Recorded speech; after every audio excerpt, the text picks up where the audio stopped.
This is The Clash, where the real world clashes with a true Christian worldview. Join former professional wrestler Chris Whaley, known as the Masked Saint, who is an author, pastor, and teacher that brings his wrestling skills into the squared circle and tackles real-life issues. Along with Jeff Dixon, best-selling author, internationally known teacher, leader, and pastor who is not afraid to tackle the tough issues of the world we live in. Together they form a tag team of wisdom in The Clash.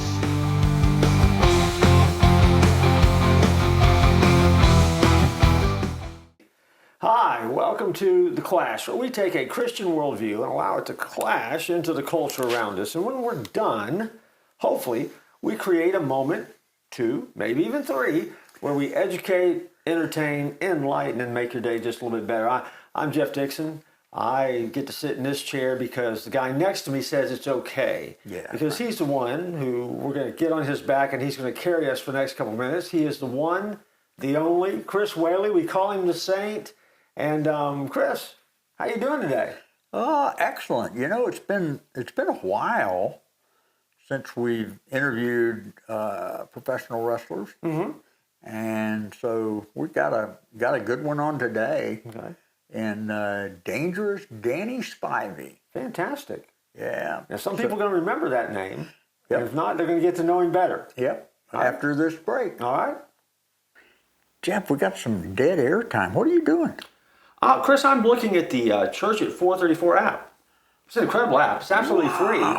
And you can watch us, you can watch video, you can get resources for your walk and your journey of faith, and it's absolutely free. Just go to the Church at 434 and your app store, Google Play, and just download it and join us online all the time. Beat that. Hey, Jeff, today our next guest has lived a life that most people, I think, could only imagine. He went from the football field to the bright lights of professional wrestling, competing against many of the biggest names in the business. He has entertained fans all around the world. And whether you knew him as one half of the American Starship, or Golden Boy Danny Spivey, or the unforgettable Waylon Mercy, he left a lasting impression on professional wrestling. But perhaps his greatest story didn't happen inside the squared circle, because today he is a man of faith. He is an accomplished author. He is someone who isn't afraid to tell the truth about the highs and the lows and the lessons that he's learned along the way in his powerful, powerful book, The Dangerous Truth. So, Jeff, please help me welcome Danny Spivey. Dangerous Danny Spivey. Good to meet you. Glad you're here. Nice. Thank you for having me. Well, we're excited about this. Well, Danny, let's start at the beginning. How did a football player end up becoming a professional wrestler? Well, I was a fan for years of professional wrestling. When I was in high school and stuff, I used to go to the matches, and I was a mark for the business. But before I got into the business, after my football career was over, I had already lived a life of total chaos for about 12 years before. I didn't get into business until I was 34. So that's when most guys are thinking about retirement. So I just, I had a lot of things happen to me during my football years of not getting treated right by the University of Georgia, and caused me all kind of problems with my leg, to the fact that I couldn't run to be as good at football as I should have been and could have been. Now, your wrestling career, and again, if I may have this wrong, but you started in Tampa, and you started training with Dusty Rhodes, is that right? Yes. I met Dusty in a bar, a country western bar, and he asked me if I wanted to be a wrestler. I said, sure, I'd love to. And it started there in Tampa, and there he got the booking job in Charlotte. So me and Scott Hall went to Charlotte with him. and we about starved to death. And Harley Race had come to town and got to talking to Harley, and Harley says, "Why don't you come out to Kansas City and work for me?" And we said, "Oh yeah," because we weren't doing anything in Charlotte. They didn't even have a ring there for us to work out on. They had us taking bumps on a little mat in a warehouse or something. I don't know what it was, but it wasn't a ring. I know that. And so me and Scott loaded up. We went to Kansas City, and we go walk in, and who are you guys? And we said, "Well, we're here. Harley told us to come here. He put us to work. And Harley's not here. He's in Japan. Because you guys have some pretty good size. We'll give you a shot here." And we didn't see Harley for 6 months. Anyway, we drove about 3,000 miles for $200, and a 6-pack of beer. And, that was the end of, I think, the beginning of the end for territories and stuff, because right after that, first WrestleMania happened in 82 or 83, somewhere there. And the small territories were basically put out of business. And so, but I was very fortunate that Ricky Steamboat took a liking to me. And I ended up leaving Kansas City by myself. Scott stayed in Kansas City. I went back to Charlotte because Dusty told me he'd put me to work, which he didn't. But luckily, Ricky Steamboat had worked out with me a few times. And the booker was a good friend of Ricky's. I can't think of his name right now, but I got into the WWF, it was WWF back then, because of Ricky. So I owe Ricky Steamboat a lot. And anyway, that's how I got my start. Went in there as Golden Boy. Bobby, Barry Wyndham quit. I was another tall guy with blonde hair, so they put me with Mike Rotondo, who owe a lot to him too. He taught me and coached me and took care of me. So I had some luck with some people taking a liking to me. That's how I got started. I remember, I've been a wrestling fan all my life, and so watched, as a kid growing up, I'd watch any kind of wrestling that was ever on TV.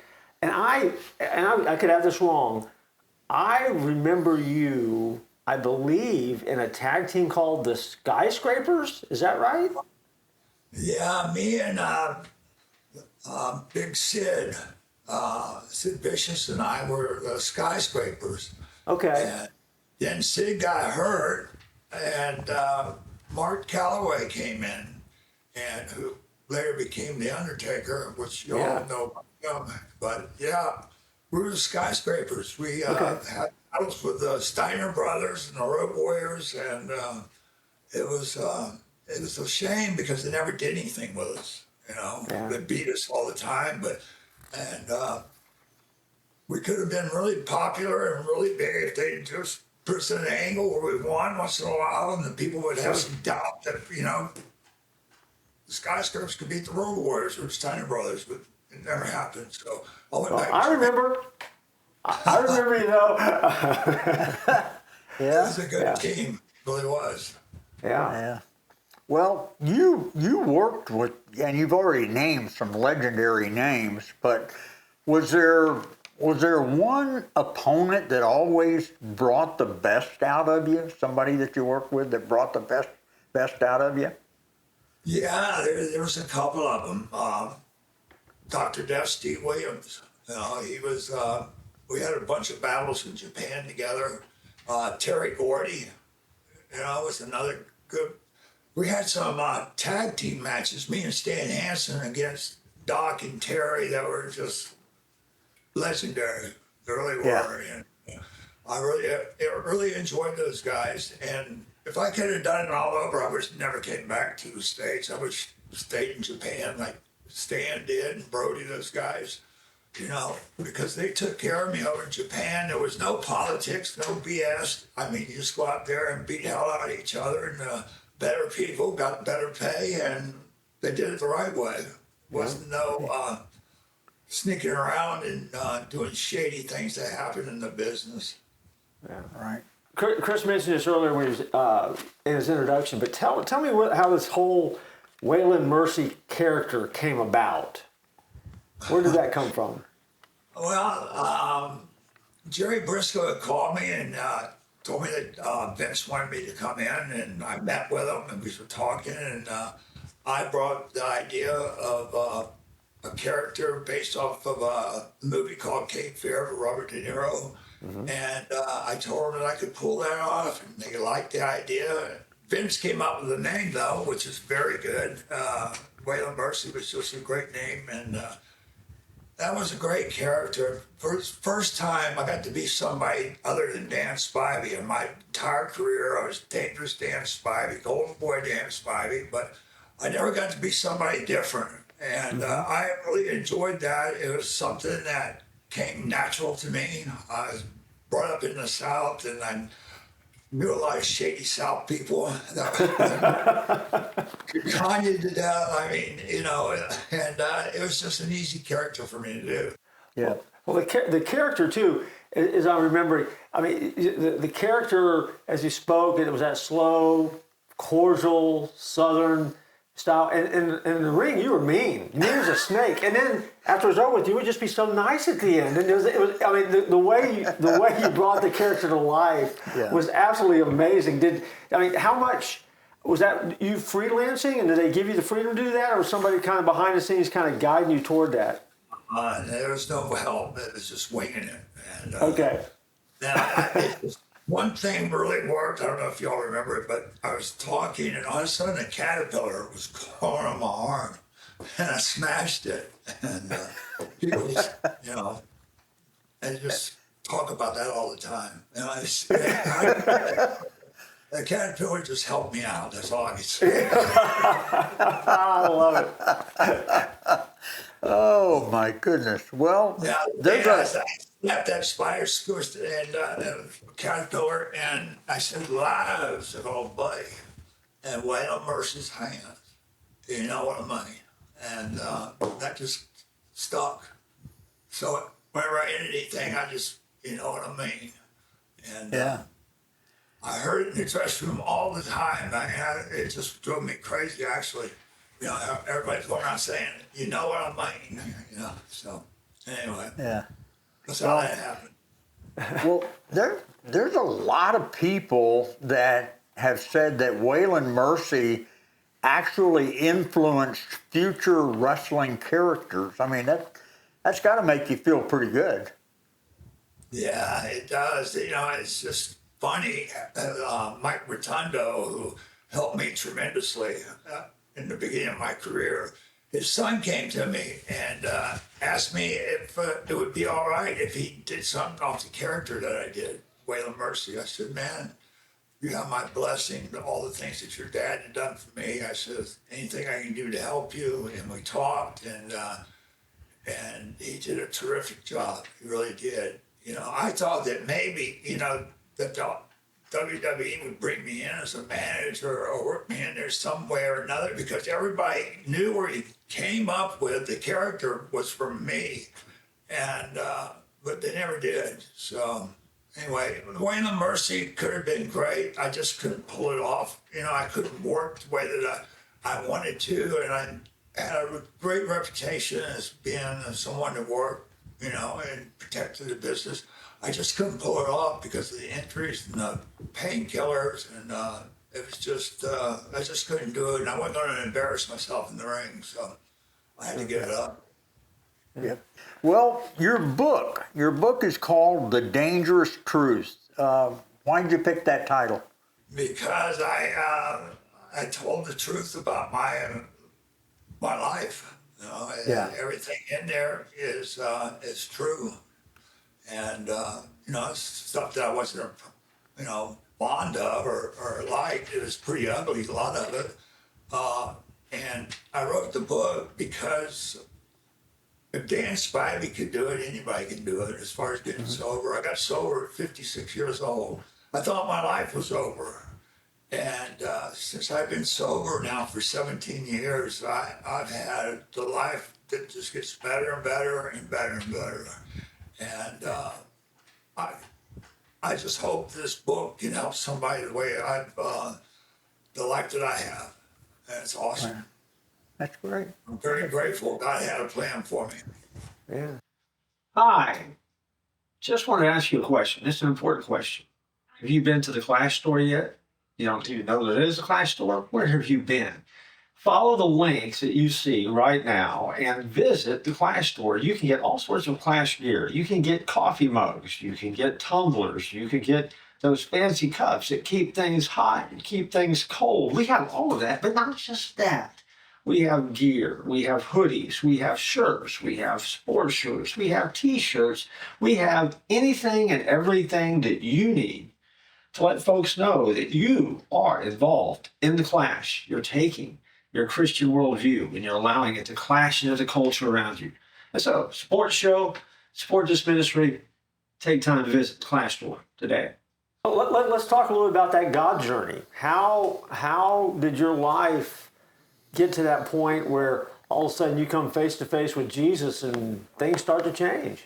Yeah, that was a great moment.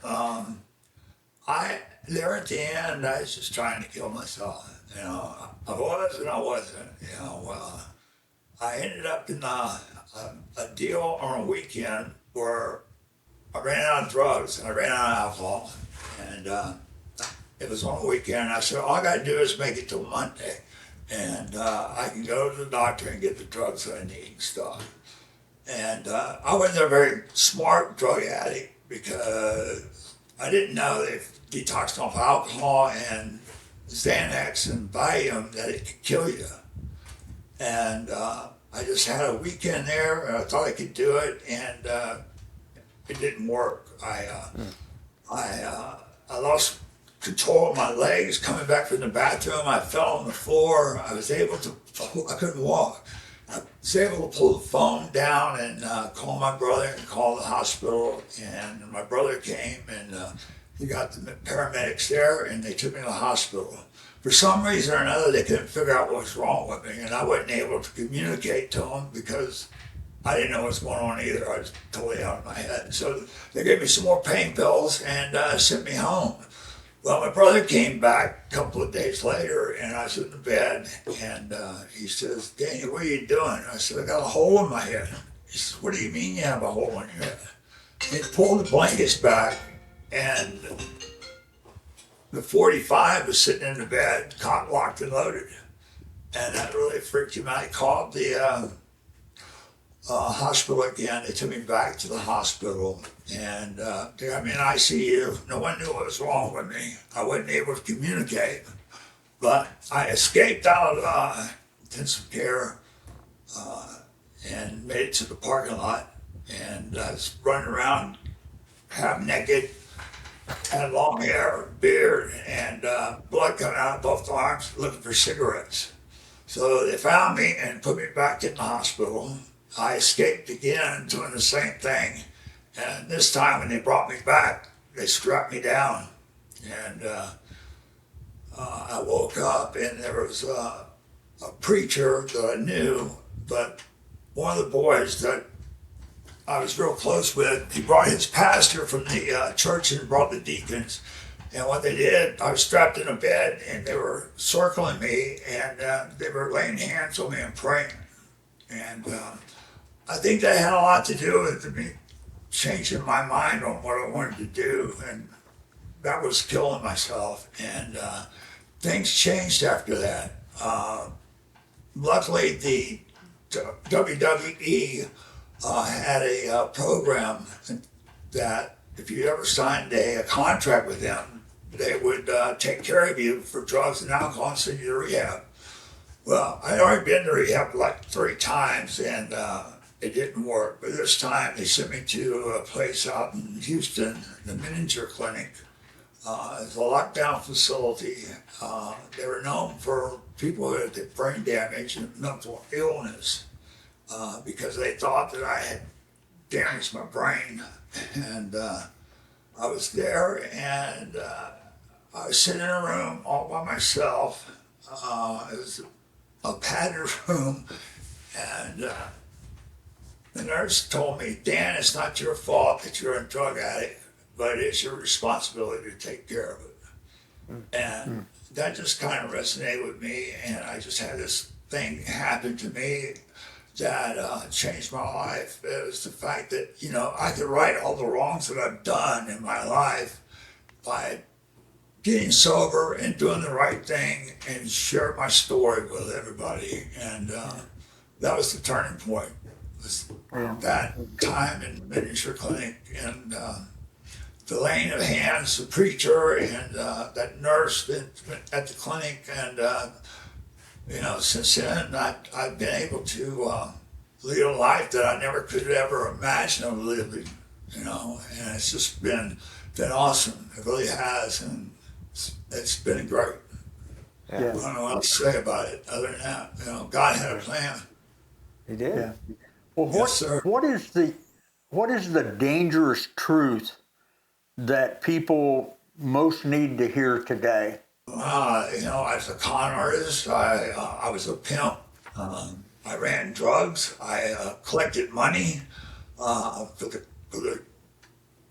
people who did that kind of work. I mean, you know, I did everything that you could imagine, and I lived through it. And hopefully, my story, people can see what I used to do, and the things that I'm doing now to try and help people. You know, it's a 360. Yeah. You have a background in wrestling. Are you still a wrestling fan today? I mean, what do you think about the industry as it is today? Because it's changed a lot. You know, I wasn't for a long time, but recently I wrote the book and stuff. I've gotten back into it. My wife, number 6, who is a keeper, by the way, she's sitting there giving me an eye. She worked for Vince for 22 years.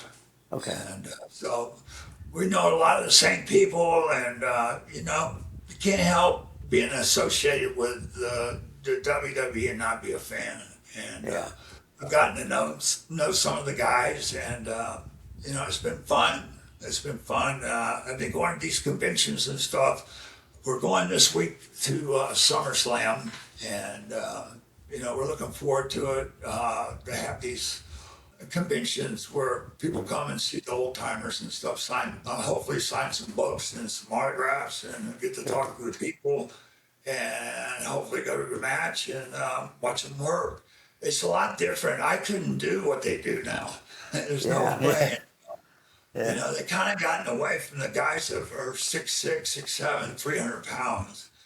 They do a lot of gymnastic stuff, and I just couldn't do it. I mean, a lot of them are pretty small guys that can do triple somersaults and dive over the ring. But, you know, it's just going to be a matter of time for somebody who really gets hurt bad. You know, it's just, but people are buying tickets and they're selling out everywhere, so it must be working. Yeah. Yep. Well, you've experienced fame, success, and disappointment, but what has God taught you through all of it? If there's one lesson that God's taught you. Well, I guess one thing is to love myself. I mean, you know, I hated myself for so long and stuff, but the main person I had to have forgiveness from was myself, and to learn how to love. If you don't love yourself, how in the hell can you love somebody else? You know, and you know, I just I don't know. Other than that, I just I'm very happy, and I enjoy doing what I'm doing now. You know? Dan, if you're going to, I have a son who is been spending this week that we're recording in a pro wrestling camp as a high school kid. If they would invite you in to speak, I mean, what would you tell these young guys who are trying to figure out how to do things and whether or not they want to get into the business and the industry? What's your advice for them? Pick another career. Okay, well, that's good. That's very good advice. Yeah.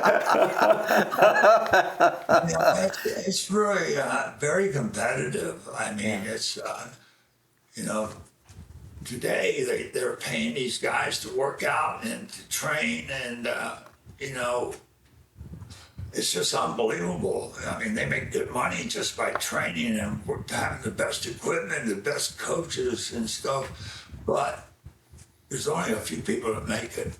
It's a tough industry. It's a tough business. Oh, yeah. And you have to be a special person to make it. You got to be able to talk on the mic, and you got to be able to entertain and do things the right way. You have some great teachers. It's a great experience, but it's very, very competitive, and you have to be lucky to make it, really. Yeah. Well, what do you hope readers will take away after finishing The Dangerous Truth? Well, I hope it. If you have a problem or you know somebody who has a problem, you can read the book and see where things that Dan Spivey overcame and conquered and changed his life. There's hope. There's a lot of hope, and you can do it. If Dan did it at 56 years old, and you're in your 20s, gosh, what a life you could have. You know, my life for the last 17 years, I could never imagine it being as good as it is. Yeah. Okay. Hey, buddy, we can't tell you how much we really appreciate your time. And I haven't read your book yet, but I'm going to, and I hope other people will give it a look. And we just can't thank you enough for being on our show. And Jeff, you got anything else? I love the fact that you just left it with hope, because again, you know, that's Jesus gives us hope. You've discovered it. We preach it all the time, and so that's we need that today. And so thank you for that. It's great to meet you, and thanks for being on The Clash. Yep. Thank you guys for having me. And you know, there's a chance if I Dan Spivey did it, you know, somebody who has a problem with drugs and alcohol and they want to change their life, have them read the book. Okay. Deal. We'll do that. God bless you, buddy. God bless y'all. Thanks for having me. During this break, I want to ask you a question, Chris. Tell us and our audience how you came to know Christ. You know, Jeff, I was not born into a Christian family. Like 6 years before, my mom was a Jehovah's Witness. I actually came to know the Lord my freshman year of college. And at that point, I'm not going to get into it, but I had really done a lot of things to mess up my life. And I love that passage from Jeremiah 18:1-6, because, you know, God told the prophet to go to the potter's house. He'd teach him a great lesson. And when he went there, the clay was messed up, but he put it back on the wheel. And that's the story of my life. When I had messed up my life, God took me, put me back on the wheel, and he made me into a new vessel. And that was the day that things changed in my life, when I gave my life to Christ. Wow. All right. That's a break worth listening to. We want to just share again where we ended the interview, and that's with the message of hope. Message of hope. And so really want you to check out the book, you know, take the time, and by all means, if you know someone that's got a problem, don't be afraid to love them enough to say something and intervene. Right. It was a good interview, a lot of fun. And again, a legend that we get to meet and introduce folks to, and so hopefully they'll connect with him. Yep. You know, I love it that we serve the God of a second chance. And you might be watching this and you're thinking that your life is, you know, going down the drain. And we have good news for you, because there's hope. We serve the God of a second chance, and he can do that for you. So give him a chance to do that for you, and don't tap out.